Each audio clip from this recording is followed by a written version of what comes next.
lakini kubwa kuliko yote tunawategemea mkasimamie maslahi ya nchi yetu ya kisiasa, ya kidiplomasia na ya kiuchumi. Yote haya tunawategemeeni nyinyi. Mkipata mfanyabiashara mkubwa anataka, mnafikiri ana sifa za kuwekeza, mshawishini aje kuwekeza nchini.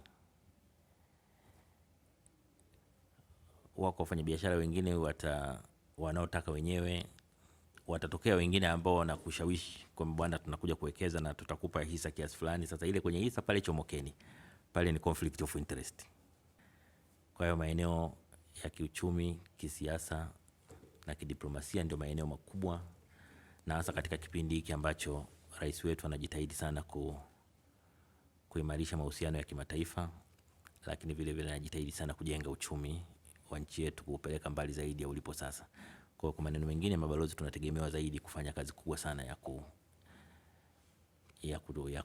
ya kusimamia dira ya taifa, ilani, dira ya 2025-2050, lakini ilani ya Chama cha Mapinduzi, lakini pia na maono ya Mheshimiwa Rais na miongozo mbalimbali kutoka serikalini na specifically Wizara ya Mambo ya Nje.